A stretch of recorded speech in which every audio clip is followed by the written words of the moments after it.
दोस्तों नमस्कार। अवध लाइव में आप सबका स्वागत है। आज हम वाराणसी से जुड़ी एक महत्वपूर्ण घटना की चर्चा करेंगे। प्रधानमंत्री नरेंद्र मोदी ने अपने संसदीय क्षेत्र वाराणसी में आरजे शंकर नेत्र चिकित्सालय का उद्घाटन किया। यह चिकित्सालय नेत्र रोगों के उपचार में महत्वपूर्ण भूमिका निभाएगा। उद्घाटन समारोह में प्रधानमंत्री मोदी ने चिकित्सालय की प्रदर्शनी का भी अवलोकन किया। उन्होंने यहाँ की सुविधाओं और तकनीकी को सराहा। आरजे शंकर नेत्र चिकित्सालय स्थानीय लोगों के साथ साथ पूर्वांचल के लिए भी एक बड़ी राहत साबित होगा। इसे आधुनिक चिकित्सा सेवाओं के साथ साथ विशेषज्ञ डॉक्टरों की टीम द्वारा संचालित किया जाएगा। प्रधानमंत्री मोदी ने इस मौके पर स्वास्थ्य सेवा को प्राथमिकता देने की आवश्यकता पर भी जोर दिया। देखिए प्रधानमंत्री नरेंद्र मोदी ने अपने संबोधन में क्या कहा। हर हर महादेव। इस पावन महीने में काशी आना ये अपने आप में एक पुण्य अनुभूति का अवसर होता है। यहां अपने काशीवासी तो है ही, संतजनों और परोपकारियों का भी संग है। इससे सुखद संयोग भला क्या हो सकता है। अभी मुझे परम पूज्य शंकराचार्य जी के साथ दर्शन का, प्रसाद पाने का और आशीर्वाद प्राप्त करने का सौभाग्य मिला है।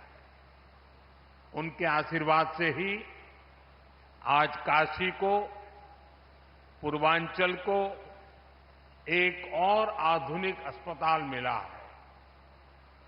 भगवान शंकर की नगरी में आरजे शंकरा नेत्र अस्पताल आज से जन जन के लिए समर्पित है।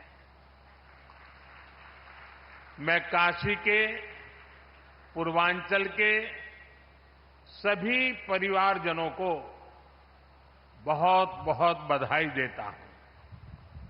साथियों, हमारे शास्त्रों में कहा गया है, तमसो मां ज्योतिर्गमय, यानी अंधकार से प्रकाश की ओर ले चलो।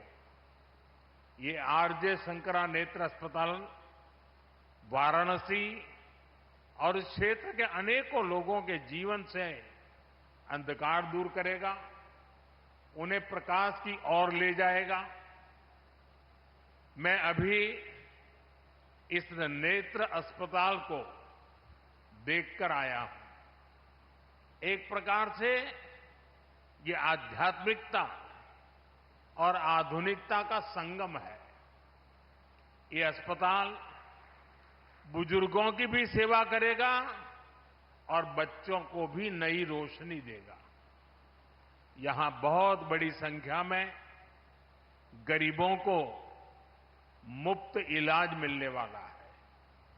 ये नेत्र अस्पताल यहां के युवाओं के लिए रोजगार के भी नए अवसर लेकर आया है। यहां मेडिकल कॉलेजों के छात्र इंटर्नशिप कर पाएंगे, प्रैक्टिस कर पाएंगे। सपोर्ट स्टाफ के तौर पर भी यहां के अनेकों लोगों को काम मिलेगा। साथियों, शंकरा आई फाउंडेशन के इस नेक काम से जुड़ने का इसके पहले भी मुझे अवसर मिला है।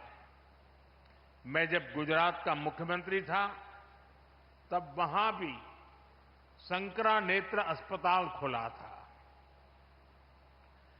और आपके गुरुजी के सानिध्य में मुझे उस काम को अवसर मिला था और आज मुझे आपके सानिध्य में इस कार्य का अवसर मिला है। और मेरे लिए एक बहुत संतोष का विषय है।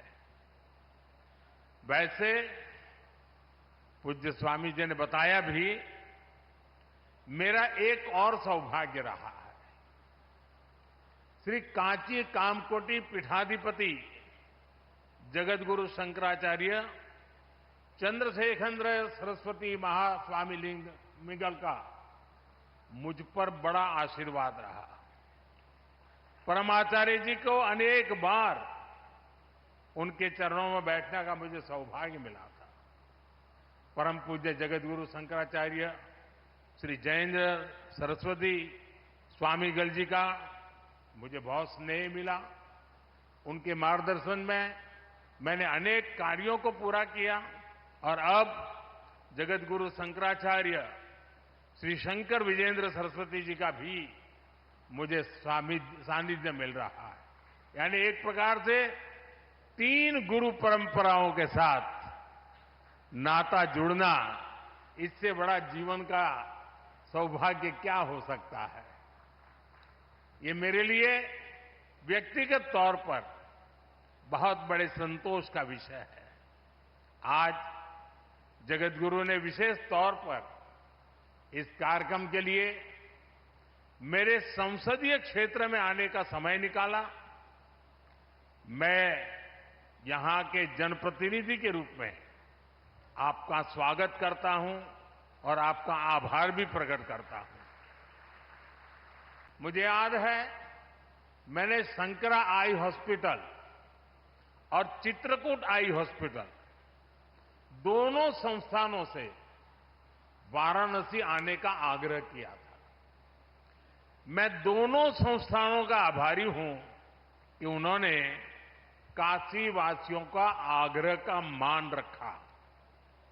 बीते समय में मेरे संसदीय क्षेत्र के हजारों लोगों का चित्रकूट आई हॉस्पिटल में इलाज किया गया है।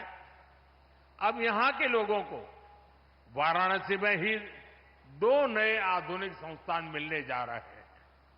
साथियों, काशी की पहचान अनंत काल से धर्म और संस्कृति की राजधानी के रूप में रही है।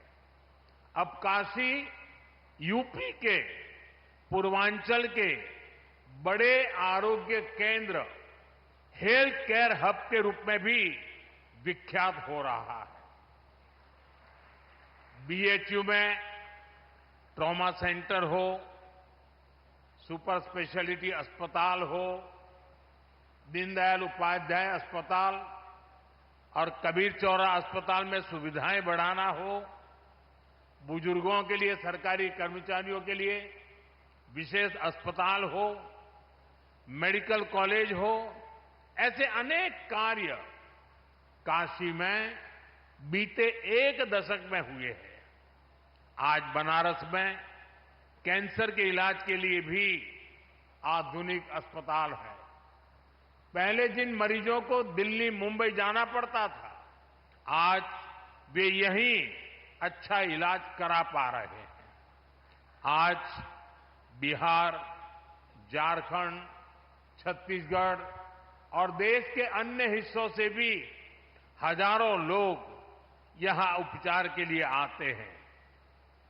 हमारी मोक्षदायिनी काशी अब नई ऊर्जा के साथ, नए संसाधनों के साथ नव जीवनदायिनी भी बन रही है।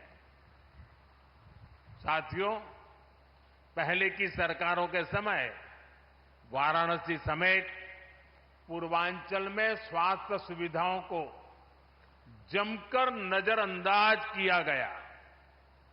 हालात ये थी कि 10 साल पहले पूर्वांचल में दिमागी बुखार के इलाज के लिए ब्लॉक स्तर पर उपचार केंद्र तक नहीं थे।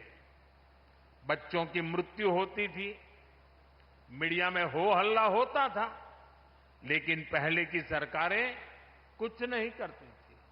मुझे संतोष है कि बीते दशक में काशी ही नहीं, पूर्वांचल के पूरे क्षेत्र में स्वास्थ्य सुविधाओं का अभूतपूर्व विस्तार हुआ है।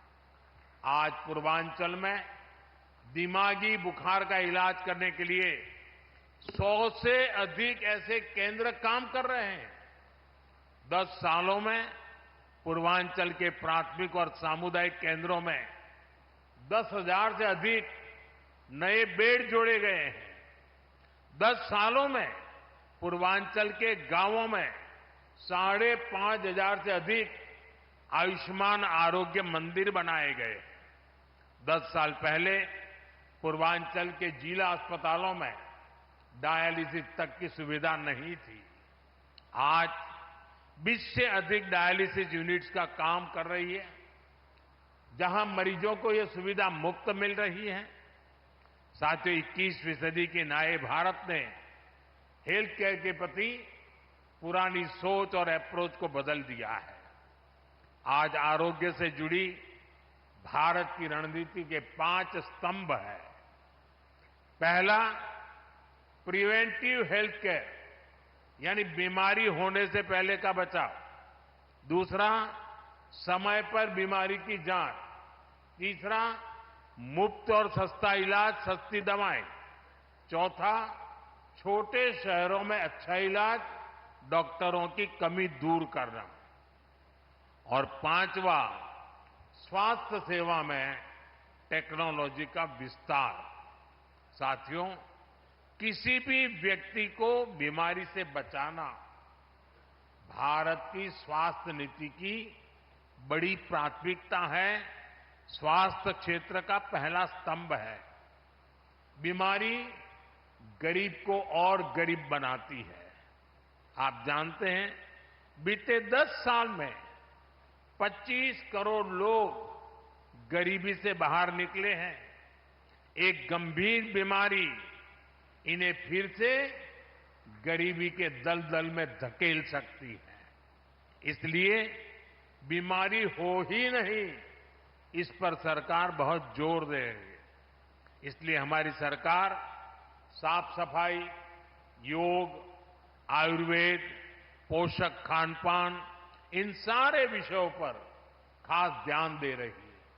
हम टीकाकरण अभियान को भी ज्यादा से ज्यादा घरों तक ले गए हैं। 10 साल पहले तक ये स्थिति थी कि देश में टीकाकरण का कवरेज 60% के आसपास ही थी, यानी करोड़ों बच्चे तो टीकाकरण के दायरे में ही नहीं थे। और टीकाकरण का यह दायरा हर साल सिर्फ 1-1.5% की गति से बढ़ रहा था। अगर ऐसे ही चलता रहता तो हर क्षेत्र को, हर बच्चे को टीकाकरण के दायरे में लाने में 40-50 साल और लग जाते। आप कल्पना कर सकते हैं कि ये देश की नई पीढ़ी के साथ कितना बड़ा अन्याय हो रहा था। इसलिए सरकार बनने के बाद हमने बहुत ही बड़ी प्राथमिकता के बच्चों के टीकाकरण को दी, उसकी कवरेज बढ़ाने को दी। हमने मिशन इंद्रधनुष शुरू किया। हमने एक साथ कई सारे मंत्रालय को इस काम में लगाया। नतीजा ये आया कि न केवल टीकाकरण कवरेज की दर बढ़ी, बल्कि ऐसी करोड़ों गर्भवती महिलाओं का, करोड़ों बच्चों का टीकाकरण हुआ जो पहले इससे छूट जाते थे। भारत ने टीकाकरण पर जोर दिया। उसका बहुत बड़ा फायदा हमें कोरोना के दौरान मिला। आज पूरा देश में टीकाकरण का अभियान तेजी से चल रहा है। साथियों, बीमारी से बचाव के साथ ही ये भी जरूरी है कि बीमारी का समय पर पता चल जाए। इसलिए ही देश भर में लाखों आयुष्मान आरोग्य मंदिर बनाए गए हैं। इससे कैंसर, डायबिटीज जैसी अनेक बीमारियों का शुरुआत में ही पता लगना संभव हुआ है। आज देश में क्रिटिकल केयर ब्लॉक्स और आधुनिक लैब्स का नेटवर्क भी बनाया जा रहा है। स्वास्थ्य क्षेत्र का ये दूसरा स्तंभ लाखों लोगों की जान बचा रहा है। साथियों, स्वास्थ्य का तीसरा स्तंभ सस्ता इलाज, सस्ती दवा का है। आज देश के हर नागरिक का बीमारी के इलाज में होने वाला औसत खर्च 25% तक कम हो गया है। पीएम जन औषधि केंद्रों में लोगों को 80% डिस्काउंट के साथ दवाइयां मिल रही हैं। हार्ट स्टेंट हो, नी इम्प्लांट हो, कैंसर की दवाएं हो, इनकी कीमत बहुत कम की गई है। गरीबों को 5 लाख रुपए तक का मुफ्त इलाज देने वाली आयुष्मान योजना उनके लिए संजीवनी साबित हुई है। देश में अब तक 7.5 करोड़ से अधिक मरीज मुफ्त इलाज का लाभ ले चुके हैं और अब तो ये सुविधा देश के हर परिवार के बुजुर्ग को भी मिलने लगी है। साथियों, स्वास्थ्य क्षेत्र का चौथा स्तंभ इलाज के लिए दिल्ली, मुंबई जैसे बड़े शहरों पर निर्भरता कम करने वाला है। एम्स हो, मेडिकल कॉलेज हो, सुपर स्पेशलिटी अस्पताल हो, बीते दशक में छोटे शहरों तक ऐसे अस्पताल हमने पहुंचाए हैं।